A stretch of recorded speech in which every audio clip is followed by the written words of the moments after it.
ओम वंदे मातरम। मित्रों, कई बार कुछ लोग कंप्लेन करते हैं कि ईश्वर अच्छे लोगों की नहीं सुनता है। ईश्वर तो पता नहीं किसकी सुनता है। हमारी तो छोटी छोटी इच्छा भी ईश्वर ने पूरी कभी नहीं की। पता नहीं ईश्वर हमारी कभी नहीं सुनता, ऐसा बहुत से लोगों को लगता है। पर इसके पीछे कारण क्या होता है? आपकी ईश्वर क्यों नहीं सुनता है? क्यों ऐसा आपको लगता है? और जब आप यदि इस बात को थोड़ा समझेंगे और विचार करेंगे विस्तार से, तो देखिएगा कहीं ना कहीं ईश्वर ने आपका बहुत ध्यान रखा है, क्योंकि आप ईश्वर के लिए बहुत ही महत्वपूर्ण व्यक्ति हैं। और ये उसने आपको, जब आप अपनी माँ के गर्भ में थे उस समय ही आपको बता दिया था कि जहाँ अंधेरा था, कोई चीज़ बाहर की आने जाने वाली नहीं थी, वहाँ भी उसने आपका पूरा 9 महीने ध्यान रखा है। और आप ऐसी स्थिति में कह दें कि ईश्वर है ही नहीं, ईश्वर हमारी सुनता नहीं है, तो ये आपकी सबसे बड़ी गलतफहमी है। क्योंकि ईश्वर यानी कि परम पिता परमेश्वर वो सबकी सुनते हैं। बस थोड़ा सा अंतर पड़ जाता है हमारी सोच का, हमारी समझ का। मित्रों, अंतर क्या पड़ता है उस बात को थोड़ा मैं आपको कुछ कहानी के माध्यम से, कुछ उदाहरण देके, कुछ कहावतों के माध्यम से थोड़ा विस्तार से स्पष्ट करने की प्रयास करूंगी। और हाँ, मैं अपने विचार इस विषय पे रख रही हूँ। आपके विचार क्या हैं? आप इस विषय में क्या सोचते हैं? कमेंट के रूप में मुझे अवश्य बताइएगा, क्योंकि हमें भी पता चलना चाहिए कि हमारे विचार कैसे बनते हैं। और दूसरी बात मित्रों, हम कोई भी संपूर्ण ज्ञानी नहीं हैं, तो हम एक दूसरे के ज्ञान के आधार पर कुछ बातें हमारे दिमाग में क्लिक होती हैं, कुछ आपके पास आती हैं, तो उसी से हम जीवन अपना चलाते हैं। तो चलिए कुछ बातें मैं आपको यहाँ स्पष्ट करने जा रही हूँ। आपने एक बात सुनी होगी कि समय से पहले भाग्य से ज़्यादा कभी किसी को नहीं मिलता। लेकिन एक बात और है, भाग्य जो है ना वो कर्म के आधार पर बदल जाता है। जी हाँ, प्रारब्ध यानी कि भाग्य आपका पुराने हिसाब से लिखा जा चुका है, तो उसमें कुछ चीज़ें घटना घटित होनी वो होनी है, पर उसका रूप बदला जा सकता है आपके वर्तमान कर्म के माध्यम से। इसको मैं कभी फिर स्पष्ट करूंगी। पर हाँ, समय जो होता है ना, समय से पहले का ना नहीं मिलता। तो मित्रों, समय की मर्यादा हम कैसे समझे उसको थोड़ा सा मैं स्पष्ट कर दूं। जैसे राम का वनवास 14 साल में ही पूरा हुआ था, उसको एक दिन भी कम नहीं लगा था पूरा होने में। वैसे ही पांडवों का वनवास 12 साल प्लस 1 साल अज्ञातवास 13 साल में पूरा हुआ था। और वैसे ही मित्रों, गर्भावस्था में एक शिशु जो पलता है, जो बनता है, पलता है, वो 9 महीने यानी कि 40 से 42 हफ्ते ले लेता है। 42 हफ्ते भी कई बार शिशु ले लेता है। पर यदि आप सोचो कि मेरी तो 9 महीने पूरी हो गई, डिलीवरी हो जानी चाहिए, ऐसा हमेशा संभव नहीं होता। यदि बच्चा अभी पूरा नहीं बना है तो थोड़ा समय और लेगा। क्योंकि मैंने तो ऐसा भी देखा है कि किसी की डिलीवरी 12वें महीने में, 15वें महीने में कुत्ते ने डिलीवरी देखी है। इसलिए इस बात को कई बार समझना असंभव जैसा लगता है कि ऐसा भी पॉसिबल है। जी हाँ, मेरे सामने मैंने देखा है, इसलिए मैं आपको बता रही हूँ। पर ये बातें गाँव के लोग कर सकते हैं, शहरी पढ़े लिखे लोग नहीं कर सकते, क्योंकि डॉक्टर के चक्कर में पड़ के फिर अबॉर्शन करवा देते हैं। बच्चे का विकास नहीं हुआ, अबॉर्शन करवा दो। पर हाँ, गाँव के लोग ऐसा नहीं करते हैं, अबॉर्शन नहीं करवाते हैं, इसलिए वहाँ ये चीज़ संभव हो जाती है। अब मित्रों, ये मैंने आपको विस्तार से इसलिए बताया ना, आप जल्दबाजी जहाँ करते हैं वहाँ समस्या होती है, इसलिए समय पूरा दिया जाता है। लेकिन कभी कभी समय निकल जाने के बाद भी कुछ चीज़ें संभव नहीं होती हैं। अब मित्रों, इसके लिए मैं एक छोटी सी कहानी आपको सुनाऊंगी। आपको उस कहानी के माध्यम से अच्छे से ये बात समझ में आ जाएगी।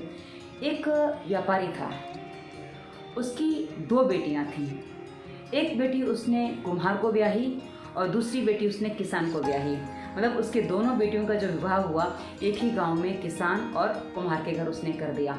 अब एक दिन उसको लगा चलो बेटियों से मिल आया जाए। वो बेटियों से मिलने निकला और सबसे पहले वो कुम्हार के घर गया।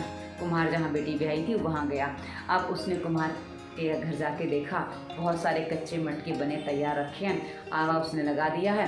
अब कुम्हार की बेटी बोली, पिताजी ये आवा पक जाए, आर्थिक स्थिति सुधर जाएगी, बहुत कुछ समझ जाएगा। बस पिताजी ईश्वर से प्रार्थना करना 4 दिन बारिश ना हो, क्योंकि 4 दिन में हमारा आवा पक जाएगा, उसके बाद बारिश होगी तो कोई समस्या नहीं है। और वो पिता सुनता है अपनी बेटी की आप बीती और आगे निकलता है दूसरी बेटी के यहाँ।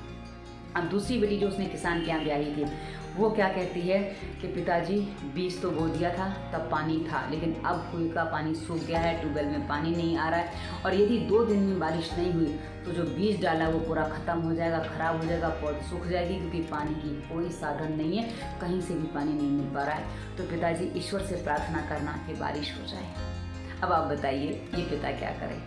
एक बेटी का भला करने जाए तो दूसरी का बुरा हो रहा है, दूसरी का भला करने जाए तो एक का बुरा हो रहा है।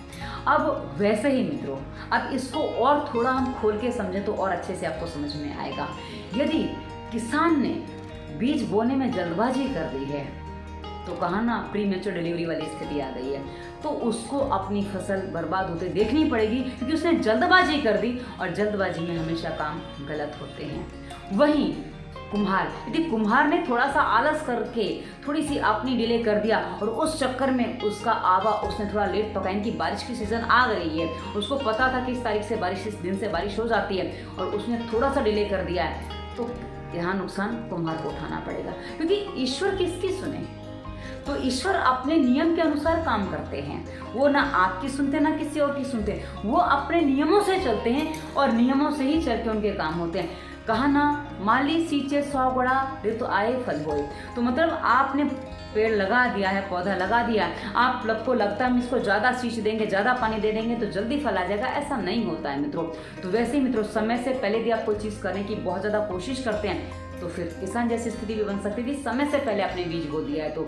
और वहीं यदि आपने आलस कर लिया है तो कुम्हार जैसी हालत भी बन सकती है। अब बारिश कब होगी उसके बारे में मुझे कोई जानकारी नहीं है, पर एक मैंने कहानी आपको इसलिए सुनाई कि हाँ, एक पिता, एक इस शरीर का पिता, एक मनुष्य का पिता यदि इतना भ्रमित हो सकता है खाली 2 बच्चों में अपने, तो ईश्वर की स्थिति क्या बनती होगी उसके साथ में। तो न जाने कितने उसके बच्चे, लाखों नहीं, करोड़ों नहीं, अरबों बच्चे उससे जुड़े हुए हैं। तो अरबों बच्चों की जब वो सुनने जाता है तो किसकी पूर्ति करेगा। इसलिए ईश्वर ने अपने नियम बना रखे हैं, यदि आप उन नियमों को फुलफिल करते हैं तो ईश्वर आपकी प्रार्थना सुनता है, अन्यथा आपको लगेगा कि ईश्वर ने मेरी प्रार्थना नहीं सुनी। इसलिए मित्रों, हमारे यहाँ जो प्रार्थना की जाती है ना, सर्वे सुखिनः सन्तु सर्वे सन्तु निरामया की जाती है, सर्वे भद्राणि पश्यन्तु मा कश्चित् दुःखभाग् भवेत्। तो मित्रों, हमारे जो प्रार्थनाएं की जाती हैं उसमें थोड़ी सी प्रार्थना आपको और बता दूं।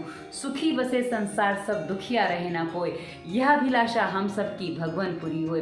वही एक प्रार्थना हमने कई बार गाई है, वो प्रार्थना है, वह शक्ति हमें दो दया निधे, कर्तव्य मार्ग पर डट जाएं, पर सेवा पर उपकार में हम निज जीवन सफल बना जाएं। जब आप ऐसी प्रार्थना करेंगे ना मित्रों, ईश्वर बिना सुने आपकी प्रार्थना रह ही नहीं सकता। मित्रों, एक बात समझ लीजिए, जब आपकी प्रार्थना मात्र अपने निजी स्वार्थ से प्रेरित होती है, जिसमें हो सकता है किसी का बुरा भी हो रहा हो, तो आप मान लीजिए वो प्रार्थना शायद आपकी ना सुनी जाए। इसलिए आपको जो प्रार्थना करनी है सिर्फ अपने लिए नहीं, समष्टि के लिए आपको कामना करनी है। यदि समष्टि सुख है तो आप भी सुख है, क्योंकि यदि पड़ोसी के घर में मातम है तो आप पूरियाँ तो नहीं खा सकते, पूरियाँ मतलब आप पकवान तो नहीं खा सकते, और खाते हैं तो आपके मन, आपके विचार अच्छे नहीं हैं, ऐसा आप खुद भी महसूस कर सकते हैं। तो मित्रों, ये हमने आपके सामने अपने विचार रखे हैं। अब आपके विचार क्या हैं इस विषय पे, वो हमें कमेंट करके अवश्य बताइएगा।